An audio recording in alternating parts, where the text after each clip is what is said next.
Notre véritable identité en Christ. Donc je vais voir quelqu'un avec son bloc-notes, surtout le bloc-notes.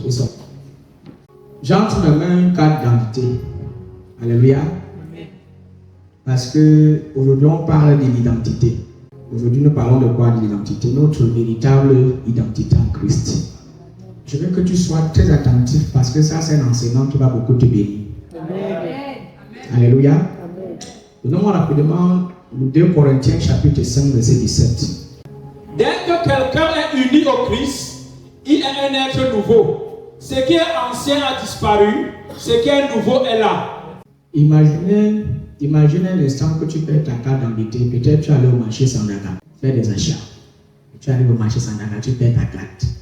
Si tu perds cette carte d'identité, tu auras la possibilité peut-être de faire un passeport ou peut-être de voyager ou d'effectuer un voyage. S'il arrive qu'un policier te stoppe ou t'arrête, c'est avec cette carte qu'on t'identifie. Si tu n'as pas cette carte d'identité, tu es considéré comme un inconnu dans le pays. Voilà pourquoi la police ou la gendarmerie peut directement t'amener au poste. On va t'interroger sur tes origines. Parce que c'est cette carte qui t'identifie. On appelle ça la carte d'identité. Dans le mot identité, il y a le mot identifié. Est-ce que je me fais comprendre l'église? Donc, sans cette carte, on ne peut pas facilement t'identifier. Donc, c'est avec cette carte qu'on peut vraiment dire que voilà, tu t'appelles telle personne où on te reconnaît. Je ne sais pas si c'est encore ensemble ici. Donc, sans ce petit, on peut dire, sans ce petit document, ça c'est un petit document, ce petit bout de papier, sans ça, tu ne peux pas ouvrir un compte. Sans ta carte d'identité, tu peux pas aller à la banque, tu décides que tu ouvres ta carte, tu ouvres un compte bancaire. On va te demander, mais où est ta carte d'identité? Alléluia. Donc, c'est le numéro qui est inscrit dessus qui peut montrer toutes les informations sur qui tu es. C'est ça qu'on appelle identité. Je me rappelle plusieurs fois, je voyageais. À un certain niveau, nous arrêtons, on dit que descendez. Il y a un policier qui vous attend dehors. Il demande à chacun que chacun montre sa carte d'identité. Ceux qui n'avaient pas de carte d'identité, on leur demandait d'attendre dehors. Les autres qui avaient leur carte entre, ces personnes sont arrêtées comme ça. Et s'il arrive que ta carte était périmée, il faut voir comment ton cœur sort, ça se présente dehors. Tu as l'impression qu'on va te... D'autres même, il y a des policiers qui sont très méchants. Tu n'as pas de carte d'identité, il y a pas de choc avec lui. Le choc n'existe pas. Donc mes frères disent que donc tu me corrompes. Il dit donc tu me corrompes. Donc tu veux pas là dire que tu veux m'acheter.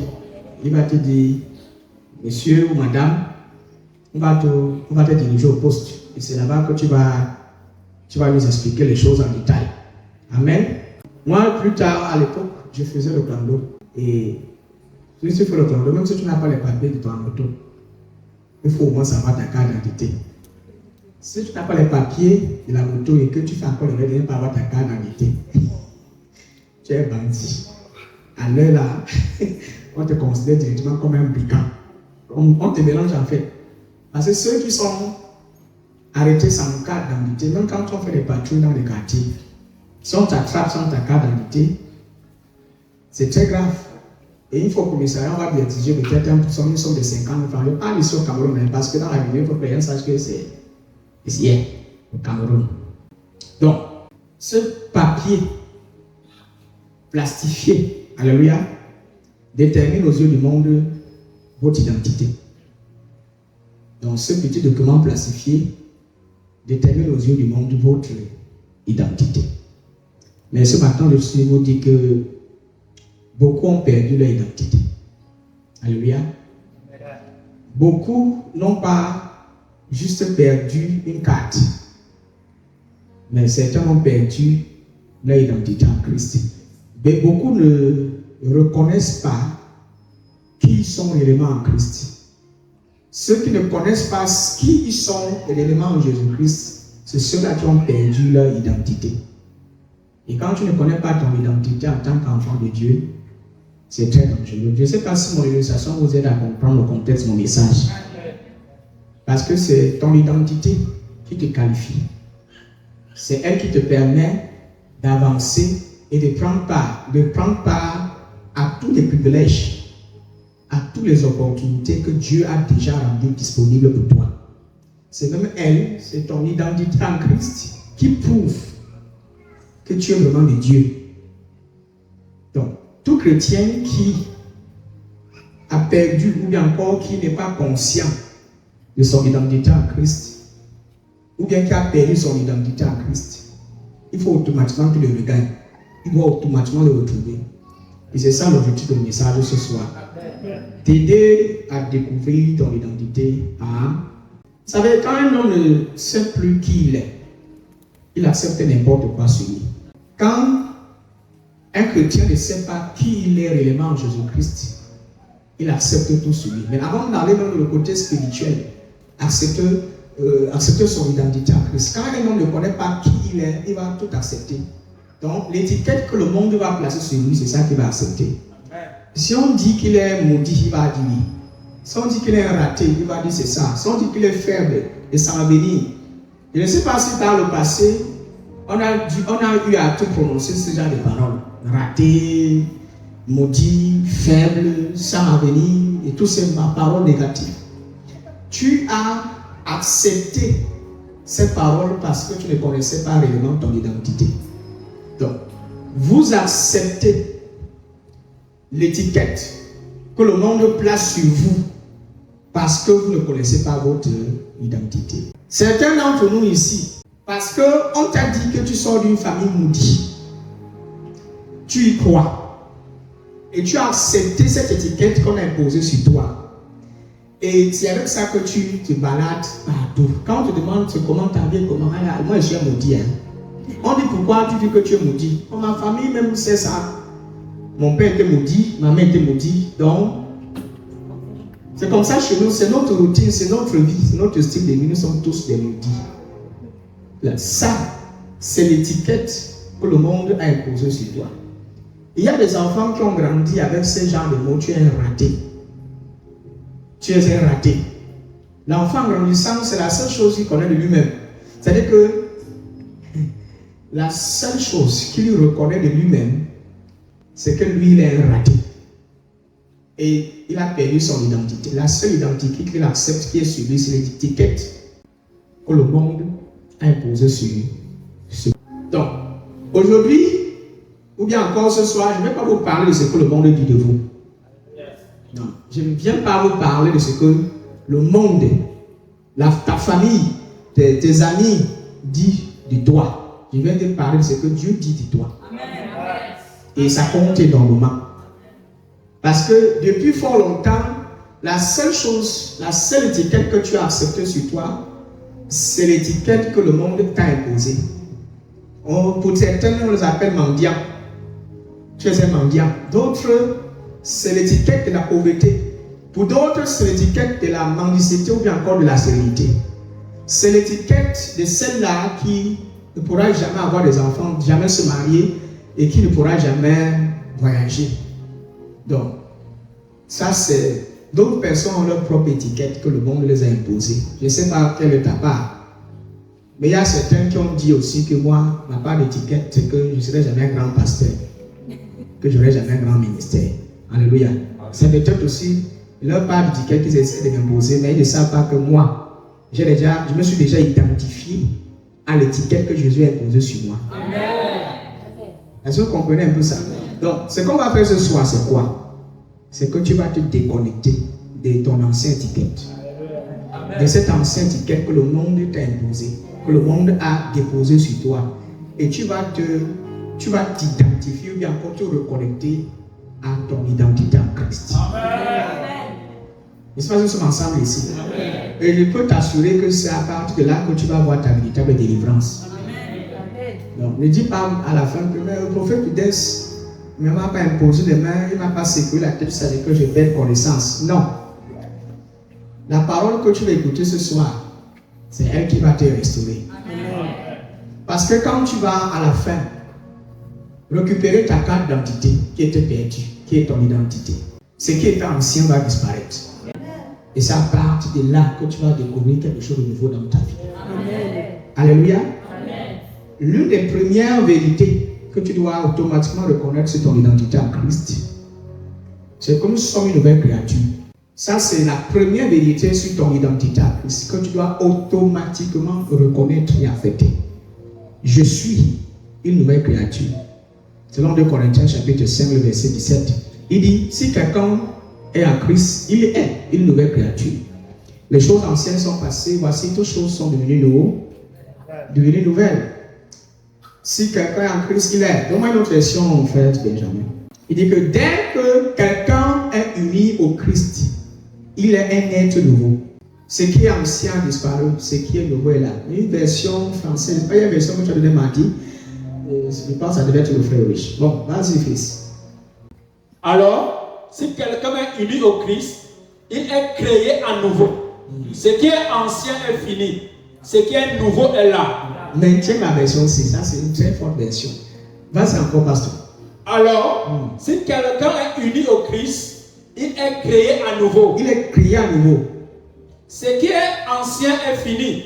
Ce qui est nouveau est là. Maintenant, maintiens la version seconde, même la version du second, après tu reviens sur cette version. Ainsi, si quelqu'un est uni à Christ, il appartient à une nouvelle création. Il appartient à une nouvelle création. Les choses anciennes sont passées, voici les choses nouvelles sont venues. Maintenant, va dans ta Bible, celui-là le mot création.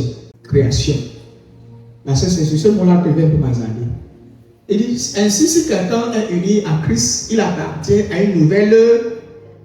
Le mot création est, en grec, c'est un mot grec qui veut dire crisis. Crisis. Ce n'est pas une réparation. Le mot création n'est pas une réparation. Quand la Bible dit qu'il est une nouvelle création, il est en train de dire que Jésus va te modifier. Et quand tu nais de nouveau, et quand tu es uni au Christ, il essaie de te rafistoler. Quand on court la Bible avec le légué, on appelle ça quoi? Rafistoler, c'est le terme. Rafistoler. Ce n'est pas Jésus qui essaie un peu de te rafistoler ou bien quelque chose comme ça. Regardez, écoutez-moi bien. Je ne sais pas si vous avez parti au marché. Marché Kololo, c'est le marché Kololo. Tu vas voir quelqu'un va prendre un vieux vêtement qui est fissuré, qui a froissé. Comment il va utiliser une qualité? Déchiré, voilà le mot, usé. Le vêtement est complètement usé. Il va laver le vêtement et il va repasser le vêtement. Quand tu vois ça, il a un plan de conseil présent le vêtement. Tu regardes la vie de Jesus Christ. L'habit est bien abandonné, c'est quand ça tape comme ça, tu dis que ça peut même te blesser. Tu dis que l'habit c'est là, non, c'est là. Tu achètes, tu rentres à la maison.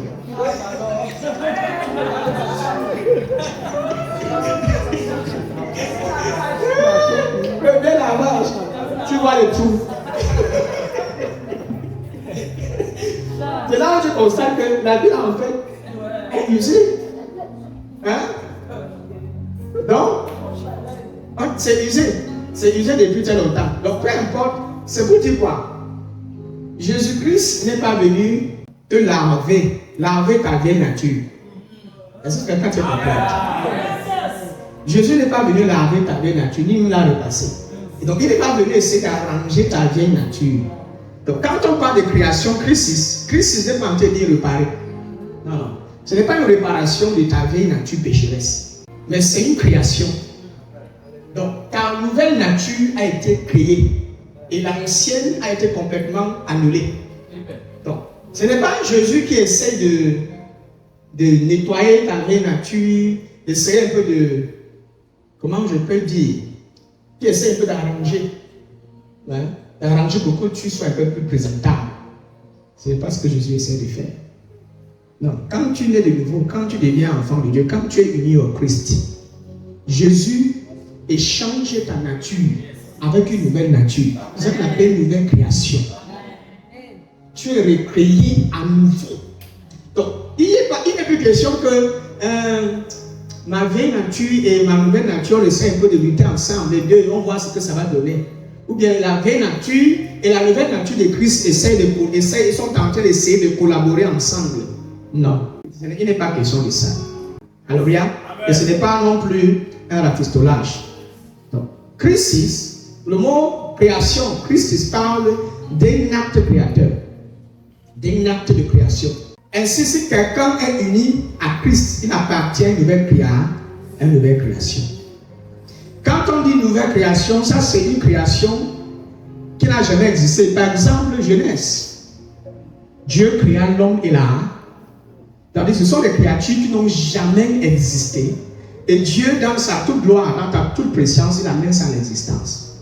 Ça veut dire que le toit de maintenant là n'est pas un toit modifié. Ce n'est pas un toit, ce n'est pas le toit qu'on a essayé de discipliner. C'est un toit qui n'a jamais existé par auparavant.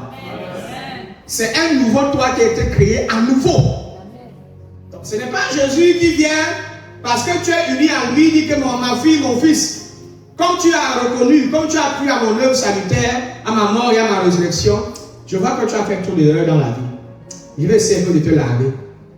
Et malgré qu'on te lave, on sait quand même que tellement tu as fait d'erreurs, il y a quand même encore les habits, tu as encore un peu quelques blessures qui restent. Hein? Je vous ai dit que quand tu vas au marché, tu achètes des trucs qu'on a déjà, qui est vieux, on a enlangé. Même si tu fais comment, tu vas rentrer, quand tu trempes ça dans l'eau, tu ressors. Les trous qui étaient là sont là. Le tissu est vieux, c'est vieux, il n'y a plus rien à faire. Le tissu est déjà vieux. Hein? Ça détermine, je ne sais pas comment utiliser ça, mais le tissu là est usé. C'est un tissu qui est usé, qui n'a plus de valeur. Donc normalement, est fatigué. Donc normalement, on est supposé jeter ce tissu et acheter un autre neuf. Un tissu neuf qui est encore bien. Quand vous dites que vous croyez en Jésus, vous l'acceptez comme Seigneur et Sauveur, et que Jésus entre dans votre cœur, il ne vient pas modifier votre comportement. Vous comprenez? Amen. Il vient tout créer à nouveau. Amen. Je prêche. Amen. Donc, quand vous êtes entré en Christ, Dieu n'a pas pris le vieux vous. Alléluia. Il a commencé à le peindre à nouveau. Donc, quand tu es uni à Jésus, ce n'est pas comme si Dieu prend ton vieux toi, il essaie encore de le peindre, tu dis que tu as perdu trop de couleurs. Tu as perdu trop, ton apparence n'est plus présentable, il faut que je te peins. Pour que tu sois un peu plus présentable. Même si tu prends un vieux vêtement, tu essaies de mettre la perdu dessus. Si le tissu est déjà usé, peu importe la qualité de la peinture ou bien je ne sais pas quoi, le tissu là est mort, c'est mort. Le tissu là n'a plus de valeur. Je ne sais pas si nous sommes ensemble ici. Dans le livre de... C'est possible que tu me renvoies la nouvelle version, celle que je demandais que tu gardes pour moi, ma fille. Je ne sais pas s'il y a parmi vous certains qui sont des nouveaux. Si tu es né de nouveau, sache que Jésus-Christ t'a donné une nouvelle nature. Amen. Et l'ancienne nature que tu avais par le passé n'existe plus.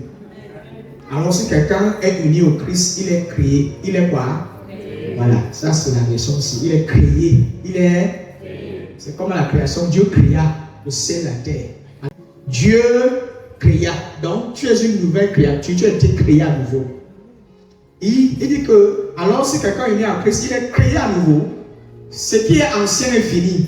Et c'est pas que nous sommes encore ici. Amen. Ce qui est ancien est fini. Ce qui est nouveau est là. Amen. Voilà. Ce qui est ancien n'existe plus. Ce qui est nouveau est là.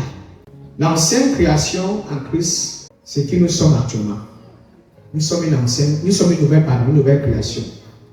Donc la nouvelle création, c'est qui nous sommes actuellement en Christ. Une nouvelle création qui n'a jamais existé par le passé. Donc, tu dois marcher chaque jour quand tu sors de chez toi le matin, bien quand tu réveilles tête le matin. Réveille-toi avec cette conscience que tu es une nouvelle créature.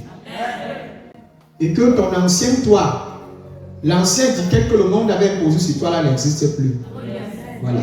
Même si on t'avait connu par le passé comme un grand brigand, un grand bandit, ce n'est plus toi maintenant. Hein. Même si tu portes le même nom, avec la même figure, avec le même corps, mais l'intérieur, ton âme et ton esprit a été recréé à nouveau. La nouvelle créature, ce n'est pas le corps que Jésus a recréé, mais c'est ton âme et ton esprit. L'homme intérieur, c'est cet homme intérieur que Jésus-Christ a recréé à nouveau. Et le vieil homme, c'est la nature pécheresse. Le vieil homme, c'est la nature du péché. C'est cette nature-là que Jésus-Christ a complètement détruit sur la croix. Voilà pourquoi dans 2 Corinthiens 5, 17 dit que cette vieille nature est finie. Ce qui est ancien est, c'est-à-dire que la vieille nature est finie, c'est-à-dire qu'elle est inexistante, elle n'existe plus. Et ce qui est nouveau maintenant est là. Donc s'il faut parler de quelque chose, là, maintenant, On va parler de ce qui est nouveau. Donc, parler d'Adam, parler, vanter les mérites d'Adam, élever, exalter Adam et son péché, ça ne change pas la condition humaine de l'homme. Au contraire, ça va plutôt l'empirer, ça va plutôt encore l'enfoncer. Donc, nous devons insister sur l'homme nouveau qui est recréé à l'image de Christ, l'homme nouveau que nous avons reçu. Voilà notre identité en Christ. La première vérité que vous devez reconnaître en tant que des fils de Dieu, c'est que vous êtes une nouvelle créature, une nouvelle création. C'est ça, connaître son identité, son véritable identité en Christ. Tu ne peux pas te demander que qui tu es, tu dis que je suis chrétien, et puis tu continues à t'identifier à ta vieille nature. Tu continues à t'identifier à cette vieille étiquette que le monde t'a imposée. Non. Jésus, dans ce passage, dit que votre vieille nature, c'est-à-dire que le vieil toi, le vieux toi, le toi du passé là, avec l'étiquette que le monde avait posée sur toi, le malheureux, le pécheur, le pauvre, et quoi d'autre? Le bête et tout le reste là, est fini. Est fini. C'est ça que tu dois reconnaître de toi. Donc tu ne dois plus passer ton temps à t'identifier à l'opinion et à l'identité que ta famille essaie de t'imposer. Ça veut dire que c'est dans certaines familles, on vous dit que dans cette famille, personne ne se marie. Et on vous dit clairement que dans cette famille, personne n'est pas à l'université. C'est pas une demande. Pendant que tu as la cible, on te dit que on ne va pas plus loin ici. Une famille nous dit qu'il n'y a pas l'université ici, ça n'existe pas dans cette famille. Pour les filles, on le dit de manière propre ici. Les filles partent chercher l'argent, ils reviennent donner aux mamans, on mange. Il n'y a pas de mariage ici. Et il n'y a pas de fidélité à un seul homme ici dedans. Donc tout le monde doit être prostitué. Ah, vous ne le croyez pas? Amen. Si ta famille est bien, gloire à Dieu, rends grâce à Dieu pour ta famille, hein, chers frères et sœurs. Moi, je suis un homme de Dieu, j'ai bien écouté tout ça. Quand nous voyons, je l'ai prié tellement, on vient préparer, c'est parce qu'il y a des familles qui souffrent. Hein. Il y a des familles qui ont été maudites, hein, qui ont été empaquetées, enchaînées, enterrées. C'est-à-dire que quand tu le regardes, il n'y a plus rien de bon qui peut sortir. Hein. C'est le genre quand toi-même tu pries, le blocage, si tu n'es pas bon là, le blocage va te renverser. L'ancienne création n'est plus mon identité. Ce qui est désormais mon identité, c'est la nouvelle création. C'est ça. J'essaie d'aller doucement pour que, en sortant d'ici, que ça reste dans ton esprit. Parce que si tu veux être un chrétien plein de puissance et d'autorité, tu dois connaître ton identité. Il faut vous dire la vérité. Et le diable n'a pas peur de ta taille, même quand vous faites dans la délivrance. Je m'adresse particulièrement à ceux qui veulent couler dans l'onction, délivrance et tout le reste. Si tu es un chrétien qui ne connaît pas encore véritablement son identité en Christ, tu seras la cible du diable. Amen. Tu es sa cible numéro 1. D'ailleurs, quand le diable se réveille le matin, il pense d'abord à toi. Et quand il veut boire la bouillie, il te met d'abord à côté. Quand il va aller faire les serres, tu l'accompagnes d'abord. Quand il va hurler, tu dois ouvrir la porte. Tu ne peux pas te ouvrir. Ah, c'est pas. J'essaie de que tu comprennes ce qu'on appelle la cible du diable. C'est-à-dire que tu es sa personne préférée. Tu es son chida. C'est-à-dire la blanc de Mougou, mais toi tu es le numéro 1 de sa vie. Mais est-ce que vous savez qu'il y a des gens qui sont tellement de Mougou, sont tellement Mougou, que même le diable est même fâché avec contre eux, que tu es trop Mougou. Que sois un peu change. Sois un peu sage. C'est trop facile avec toi, sois un peu sage. Ces choses sont causées par quoi? Par l'immaturité spirituelle. C'est l'ignorance de la connaissance. Ouais, l'ignorance de la connaissance de Christ. L'ignorance de la connaissance du Christ. Vous voyez, j'insiste sur le Christ parce que c'est ça qui bâtit le chrétien. Si tu ne connais pas ton identité en tant qu'un enfant de Dieu, tu vas beaucoup souffrir entre les mains du diable. Et tu vas passer ton temps à accuser les gens, à monter des centres et à te plaindre.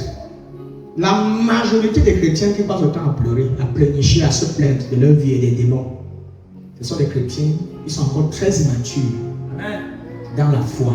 Et quand on dit être immature dans la foi, c'est être immature dans la connaissance. C'est-à-dire que tu es un chrétien qui tu es encore au niveau de la vie. Tu ne manges pas encore le macabo. Tu n'as pas encore les dents, tu es encore un bébé. Et puis, tu es un bébé qui a raté. Bon, qui a raté sa croissance. Oui. Et tu as une honte pour tes parents. tu as un stress, tu as un sujet de stress pour tes propres parents. Parce que le parent doit tout le temps te dire que voilà le biberon, à 13 ans, on doit besoin de biberon. Et à 13 ans, tu t'es encore, il faut encore qu'on enlève tes. On va encore nettoyer tes papas. Tu as un stress, tu as un sujet de stress pour tes parents. Tes parents vont aimer que l'enfant à 13 ans soit encore là en train de dire que portez-moi, mettez-moi ici, il est chez ici. Non, c'est pas bon. Et pour vous dire avec toute sincérité qu'il y a beaucoup de chrétiens qui sont encore à ce niveau-là. Beaucoup sont encore à ce niveau-là. Dans l'église, le prophète prophétise, on va les dire. Ce qui est essentiel, c'est ce que je suis en train de te dire là maintenant. C'est ça qui est le plus essentiel. Le reste là, c'est du tout. Ce qui est ancien est passé. C'est-à-dire que même si avant de connaître Jésus, on te connaissait comme le plus grand sorcier, après avoir connu Jésus, on te connaîtra plus jamais comme ça. Même si quelqu'un joue t'appelle derrière au quartier, dit que grand sorcier, tu dis que frère, ça c'est plus, ne m'impose plus cette étiquette parce que ces filles, l'ancien moi là, l'ancien moi qui était frivole, l'ancien moi qui était prostitué, bien encore l'ancien moi qui était bandit n'existait plus. Il est mort. Donc, je vous ai dit que quand vous acceptez Jésus comme votre vie, Jésus ne vient pas en vous essayant de vous modifier. Donc, toute doctrine qui a pour objectif de vous coacher, de coacher votre nature humaine, c'est une fausse doctrine. Et qui essaie un peu de coacher votre comportement, essayer un peu d'encourager la chair, d'exciter la chair, ne plus faire un certain nombre de choses. Tu peux prendre les engagements dès ce soir. Tu dis, à partir d'aujourd'hui, je m'engage à ne plus faire telle chose, telle chose, telle chose. Et puis tu vas, ça c'est la chair. Si tu es en union avec Christ, tu peux te discipliner pendant même une semaine après là. Quand tu vas retourner dedans, tu vas retourner avec les cheveux, avec. Tu vas tout donner. Tu vas donner tes organes et tout le reste. Tu vas faire le rappel, dire que mais ça fait longtemps. Ça m'a manqué. Tu as pas vu le gars qui font les courses sportives qui encouragent les gens à s'exercer, à exciter les muscles, tout le reste là. L'évangile n'a pas pour but de coacher votre caractère. On n'est pas ici pour te dire de changer ton comportement. Je viens t'informer que ton vieux comportement n'est plus supposé être là. Donc, elle est morte. C'est le nouveau toi qui est supposé être là. Quelqu'un te le dit, prophète, il prêche bien. Je sais, il prêche très bien. La deuxième vérité que tu dois absolument retenir, c'est ton identité. Ta véritable identité en Christ, ça c'est la deuxième vérité. C'est que tu es un enfant de Dieu. La première, c'est que tu es une nouvelle créature. Alléluia. Et parce que tu es une nouvelle créature, les choses anciennes sont pas. Et toutes choses sont devenues nous. Tu es désormais enfant. Demande la deuxième, c'est que tu es enfant de Dieu. Tu es enfant de Dieu. Donne-moi rapidement Jean chapitre 1, le verset 12. Ça, c'est un verset que tout le monde connaît. Il y a un verset mon fils. Il y a un des enfants qui a voyagé. Je pense que c'était l'année passée. Il a dit non à Yaoundé. Et ma père me dit, papa, tes messages me manquent. Il dit que quoi, ma fille? Il dit que mon père, j'ai fait seulement quelques années, un an, trop.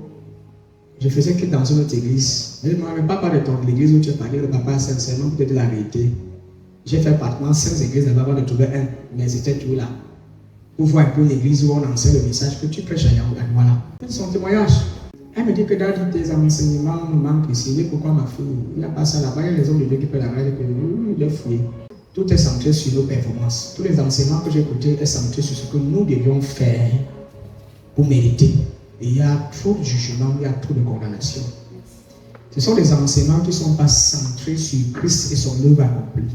Ce sont des enseignements qui sont centrés sur nous et ce que nous devons faire pour mériter ou encore pour obtenir ce que Jésus nous donne. Donc, tous les dons de Dieu ne sont pas mérités. Ce ne sont pas des dons. Elles sont achetables. Il faut les acheter. Et pour mieux les acheter, il faut que tu mérites. Tu dois fournir suffisamment d'efforts pour les avoir. Et elle m'a dit que ce sont ces enseignements que j'écoute souvent sur YouTube qui m'encouragent à tenir. Et pendant ce temps, j'ai mes enfants ici qui sont là, m'ont dit des ça. Ils n'ont pas le temps de venir écouter des enseignements comme celle-ci. Il ne faut pas imaginer. Dans 10 ans, parce que parmi vous, certains seront des grands des responsables d'entreprise. Vous serez appelés à diriger les grandes entreprises. Il y aura des femmes d'affaires parmi vous. Vous aurez des subalternes, des gens qui sont sous vous. C'est les gens que vous allez diriger. Et parmi eux, certains vont solliciter que tu leur parles de ta foi. C'est-à-dire que tu leur parles de ton Jésus que tu postes tous les temps sur tes statuts. Ils vont te poser des questions purement stratégiques. Parmi eux, il y aura certains qui ont fait des églises et qui ont rétrogradé, qui ont refroidi. Vous ne connaissez pas. On va te réévangéliser. Si tu n'es pas mature dans l'évangile, tu vas entrer dans un forum où on va te convertir à nouveau. Et on va te convertir dans le mensonge. Tu vas accepter le terme au Seigneur Sauveur sans nous en rendre compte. Vous voyez, quand on vous parle des mauvaises ventes, des mauvaises doctrines qui sont là dehors, les gens qui pensent que c'est de la blague. Mais il y a des gens qui pensent que Jésus apparaît qu'à minuit. Que Jésus est présent seulement à minuit, que c'est à minuit là que lui c'est présent, qu'il faut prier qu'à minuit. C'est une doctrine. Donc comme nous sommes là, il n'est pas là. Il est en train de dormir. Il a des sœurs qu'il a organisé, que c'est à leur sécurité d'écouter la prière des hommes. C'est parce qu'ils n'ont pas compris le canon de la nouvelle alliance. Hein? Ils n'ont pas compris que quand Jésus est mort, le rideau était déchiré en deux et l'accès à sa présence. Quand on parle du sacerdoce royal, le sacerdoce c'est quoi? C'est l'accès à sa présence. C'est ça qu'on appelle sacerdoce. Sacerdoce veut dire accès à sa présence. Royal veut dire dignité récupérée. Royauté, né d'une royaume familiale, nous sommes nés d'une famille royale. Tandis qu'une famille royale des fils royaux qui ont un père royal qui ont accès à leur père. C'est ça le sacerdoce royal. Parce que certains ont dit, je suis de l'église, un sacerdoce royal. On dit que sacerdoce royal là c'est quoi? Il dit que c'est sacerdoce royal.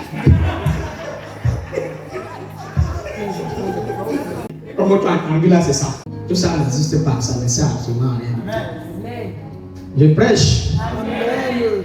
Mais à tous ceux qui l'ont reçu, il a donné le pouvoir. Mais à tous ceux qui l'ont reçu, il a donné le pouvoir de devenir enfants de Dieu, à ceux qui croient en son nom. Le mot enfant veut dire technon. Alléluia. En grec, technon. Le mot technon veut dire T-E-K-N-O-N. Technon. Qui insiste sur le lien de nature. Enfant, parce que l'apôtre Paul essaie d'insister sur notre lien qui est la nature. Enfant. Et ça veut dire beaucoup de choses. Est-ce que nous sommes prêts à découvrir ce que ça veut dire? Vous êtes prêts? Est-ce que vous êtes prêts? Nous sommes enfants, en d'autres mots, il parle de notre statut légal. Alléluia. Donc vous n'êtes pas seulement adopté sur un papier administratif, mais vous portez la nature même du Père. Il ne parle pas ici du fait que tu as été adopté sur un bout de papier, que Jésus t'a adopté. Non, tu as non seulement été adopté de manière administrative, c'est un document administratif, mais non seulement ça, tu portes véritablement la nature de ton Père. Est-ce que quand tu accouches un enfant, parce qu'il faut que j'essaie un peu de guider ça. Je ne sais pas si il y a des gens qui ont des enfants. Quand l'enfant là naît, et quand tu regardes l'enfant là, tu ne vois pas que l'enfant là t'a l'image. Tu appelles mon enfant là. Ça c'est un lien d'affinité entre toi et l'enfant. Et ça révèle la nature que cet enfant est mien. Pourquoi? Parce qu'il y a une partie de moi dans cet enfant. Amen. Il y a mon ADN dans cet enfant. Cet enfant a ma ressemblance. Quand je le regarde, on a presque la même démarche. Voilà.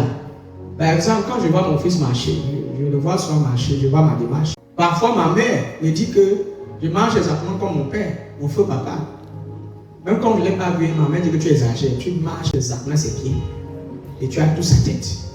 C'est parce que toi-même tu as dit à ça à ton papa que tu ne peux pas, il peut me ressembler un peu. Même si l'enfant ressemble au père, l'enfant aura toutes les traces de la mère. Toi, en tant que mère, quand tu vas regarder l'enfant, même si ton fils, tu vas te reconnaître sur ton fils. Il y aura toujours quelque chose de toi sur l'enfant. C'est ça qu'on appelle mon enfant. C'est un lien d'affinité. Maintenant, la Bible dit que nous sommes, c'est pourquoi ça ne fonctionne pas. Nous sommes des enfants de Dieu parce que nous portons en nous la nature de Dieu. C'est ça qui nous définit, c'est ça notre identité. Je veux dire que la deuxième vérité que tu dois reconnaître et accepter en tant qu'un fils, en tant qu'un chrétien, c'est que non seulement tu es une nouvelle créature, mais tu es un enfant. Tu n'as pas seulement été adopté avec un document administratif, mais tu partages la véritable nature de ton père. Et tu es exactement comme ton père. Il n'y a pas une différence entre toi et lui parce que tu portes sa nature et son caractère. Est-ce que je parle à quelqu'un ici? Et je vous ai déjà donné une illustration d'un enfant biologique qui ressemble à ses parents. Moi-même, quand je regarde ma petite fille, quelqu'un dit un jour, les filles, quand les parents, surtout le père, quand il a une fille, c'est sa version féminine. Oui. Les filles, c'est sa version féminine du père. Donc, si ta fille est douce, c'est que c'est ta version féminine, tu es trop doux. Si ta fille est un peu, c'est que c'est comme ça que tu es. Alléluia. Nous sommes encore ici. Il y a des moments où l'enfant parle, quand l'enfant grandit. Et ce n'est pas pour les mamans qui sont ici, c'est tous les garçons. L'enfant parle, tu as l'impression que c'est son père qui a parlé. Il dit qu'ils prennent tout. Tout. Tu regardes même. Ma part, même, je vais parler très loin. Ma part, même, quand mon garçon, quand je le regarde, même même le corps, même la poitrine, c'est ma poitrine. Je dis que tu as exagéré, Alléluia. C'est le genre que tu ne peux même pas nier que c'est ton enfant. Tu vas nier comment? Il y a des enfants qui ressemblent à leur père, même maman, quand que le père ne les connaisse. Il le sent. L'enfant commence à te ressembler même dans le ventre de ta mère, de sa mère. Il est à ton apparence. Donc tu es un enfant de Dieu. Alléluia. Qu'est-ce qui prouve que tu es un enfant de Dieu? C'est votre nouvelle naissance. Ce qui prouve que tu es vraiment un enfant de Dieu, c'est ta nouvelle naissance. Il y a beaucoup des enfants de Dieu, des chrétiens qui doutent encore d'être aimés par Dieu. Ils sont à l'église, mais ils ont encore des doutes concernant l'amour de leur père. Ils ne sont pas sûrs. Ils sont encore ici. Pasteur, nous sommes ici. Merci. Ils ne sont pas sûrs qu'ils sont aimés par leur père. Ils ne sont pas sûrs que leur père les aime. Il y a beaucoup de chrétiens comme ça qui n'ont pas l'assurance que mon père, Dieu, m'aime. Et beaucoup se sentent séparés de leur père. C'est-à-dire qu'ils sont dans la présence de Dieu, mais ils ont comme l'impression que Dieu n'est pas avec eux. Et Dieu fait le favoritisme, il aime plus les autres que lui. Donc ils ne se sentent pas vraiment comme ses enfants. Ils se sentent comme si leur père là ne les a pas reconnus. Oui, ils se sentent comme étant des étrangers dans la maison de leur père. Un enfant reste un enfant. Hein? Un enfant reste un enfant. Un enfant reste l'enfant de son père. Regardez, hein, même si tu es né, imaginez un enfant qui est né dans une famille royale, même s'il est manchot, même s'il marche comme ça, il est prince de magie. Il n'est pas prince parce qu'il a fait quelque chose de spécial. Vous avez dû comprendre. La nature de son père habite en lui. Il n'est pas prince parce qu'il ne fait pas d'erreur. Il n'est pas prince parce qu'il a beaucoup fréquenté. Il est prince dès le ventre de sa mère. Amen. Parce que dès le ventre de sa maman, il a été contaminé avec la nature de son père. Amen. Donc quand il sort de là, même s'il est roi, parce qu'il porte le sang royal, il est un roi, il est un prince. Est-ce que je parle à quelqu'un ici? Donc peu importe les qualifications que le monde essaie de t'imposer, si tu es enfant de Dieu, tu l'es déjà. Amen. Et il n'y a absolument rien qui peut modifier cela. Il n'y a absolument rien qui peut refuser ni rejeter le fait que tu sois désormais un enfant de Dieu. Parce que tu portes. Dieu ne t'a pas juste choisi comme son enfant. Il ne t'a pas juste adopté. Non. Il n'a pas juste signé un document administratif que désormais tu es adopté par lui. Mais il t'a transmis sa véritable nature. Amen. En d'autres mots, désormais tu es identique à lui. Amen. Et partout où tu passes, les honneurs qu'on donne à lui, on lui donne. On lui donne aussi ça. Amen. Parce que quand on te regarde, on voit le Père en toi. Amen. Quand on te regarde, on voit le Père pleinement exprimé au travers de toi. Tu parles comme ton Père, tu agis comme ton Père, tu marches comme ton Père. Le son, c'est ton Père. Voilà pourquoi je vous dis dès ce soir, votre véritable identité, c'est de reconnaître que vous êtes des enfants de Dieu. Amen. Tu n'es pas un enfant de Satan. Tu n'es pas un enfant rejeté. Tu n'es pas un enfant mal aimé. Un enfant qui ne mérite pas l'amour de son Père. Tu es aimé de ton Père, accepté par ton Père, alléluia, et payé par ton Père. Et tu portes en toi l'ADN de ton Père. Tu portes en toi la nature véritable de ton Père. Donc tu n'es pas n'importe qui. Même s'il arrive que tu échoues, quand ton enfant échoue là, tu le jettes. Ton fils parle encore dessus. Plusieurs fois, n'est-ce pas? Mais est-ce que tu l'as remis? Il reste ton fils, non? Mais parce qu'il restera ton fils, non? Il restera toute sa vie. Hein? Le fils reste demain le fils pour toujours. Et Jésus nous a prouvé ça dans le Nouveau Testament. Avec l'histoire du fils prodige. Hein? C'était une image, une illustration de lui-même avec nous, étant ses enfants. C'était un message fort pour nous faire comprendre que même si le fils commet tel genre de bêtises, il restera le fils. Le fils peut-être maintenant dans sa tête que son père ne l'aime plus. C'est parce que c'est son problème, c'est dans sa tête. Ce qui est dans la tête du père, c'est que tu restes son fils. Et Jésus l'a démontré dans cette illustration en nous montrant que quand le fils est revenu, est-ce que le père l'a blâmé? Est-ce que le père l'a jeté dehors? Au contraire, il a organisé un festin. Il a couru vers son fils, il l'a embrassé, il a dit ok, fils, tu as été retrouvé, tu étais mort, tu étais perdu, mais on t'a retrouvé. Et directement, il organise un festin. Il demande qu'on l'habille à nouveau, on change son identité. On lui met une bague au niveau du doigt, on change ses souliers. Tout change sur lui. Son identité change. Après, il récupère l'identité qu'il a toujours eu en tant que fils. Ce n'est pas comme s'il y avait un changement. Je ne sais pas si nous sommes encore ici. Je suis un fils de Dieu. Donc, quand tu marches, vous savez ce qui donnait la puissance au ministère de Jésus, ce qui rendait son ministère si puissant, c'est de Jésus-Christ. C'est parce qu'il s'auto-proclamait fils de Dieu. Et l'une des raisons, l'une des choses qui a fait en sorte même qu'on le crucifie, c'est toujours à cause du fait qu'il a dit que je suis le fils de Dieu. Jésus connaissait son identité. Et il n'avait pas peur de l'affirmer devant les publicains, les pharisiens, les juifs. Il le disait à haute voix. Il y a des gens qui ont peur de s'affirmer, de dire exactement qui ils sont en Christ. J'ai des chrétiens ici qui ont peur de dire devant tout le monde qu'ils sont des enfants de Dieu. Dans les familles, vous cachez. Vous sortez la Bible cachée dans le sac. Quand on voit votre Bible, vous attachez, vous jetez ça quelque part. Pourquoi? Parce que vous avez peur. Même quand vous arrivez au village, pendant les cérémonies, on vous dit que j'ai entendu que tu pars dans une église là. Non, moi, tu m'as bien vu, tu m'as entendu. Moi, c'est un autre visage. On t'a vu sur Facebook comme ça dans l'image, on dit que c'était pas moi, c'était ma jumelle. C'était un homme. Je suis catholique, né, scellé, attaché. Mais quand vous êtes chrétien, vous avez la honte, la trouille de dire à haute voix qui vous êtes en tant que chrétien. C'est une honte. Et Jésus a dit que ceux qui auront honte de moi devant les hommes, moi aussi j'aurai honte devant mon Père. C'est ce que Jésus a dit. Il ne faut jamais avoir honte de qui vous êtes en tant que chrétien. Vous devez être fier de vous, même sur les réseaux sociaux. Parce que vous avez des édits de réveil, dites que je suis une église. Le nom là que vous avez donné l'argent, c'était. Pourquoi tu as peur de dire que tu es une église? Je vais vous dire une chose, mes chers. Le fait que quand tu vas au marché, tu achètes le maïs, c'est bien l'haricot. Hein? L'haricot. Quand tu rentres avec ça pour préparer le concha, l'haricot, il faut la tamiser, non? Et ma grand-mère m'a enseigné une stratégie pour tamiser l'haricot. On verse dans l'eau. Le bon reste en bas, le mauvais subit en haut. Dans le mois, c'est ce que les charbons sont déjà arrangés, tout là, ça remonte. Maintenant, tu fais ça encore. Donc, pour te dire quoi?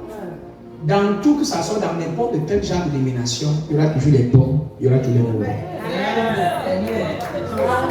Même si vous faites que quoi, même dans notre propre administration en tant que gouvernement, il y aura toujours le mauvais, il y aura toujours le bon. Donc, qu'est-ce qu'il faut donc faire? Il faut encore des méthodes à ce qu'on ne tue pas, on ne détruit pas, on régularise pour que l'ordre règne. C'est simple. C'est simple. Il faut seulement régulariser les choses. Mais combien on est complexe? Tu as une église parfaite sur la terre. Quitte à leur ministère, si tu vas chercher une église parfaite, tu vas dire que il y a encore la grosse tête du prophète de dessin. Il y a encore la grosse tête du père. Je ne peux pas supporter sa tête. Il me prend de la tête. Il ne peut pas encore accepter sa frustration, il reste avec. Alléluia. Je vais vous dire une chose. Une des choses qui peut t'amener, qui doit te faire rester dans un ministère, c'est le message. C'est la nourriture. C'est la nourriture. Ce n'est pas la chanson. Ce n'est pas les instruments de l'église. Il y a mieux dans les églises. Chante mieux que ce qu'on chante ici. Je vous assure, il y a la bonne mélodie dans les. Tu pars, tu restes, tu calmes. Tu dans ce temps, tu jettes.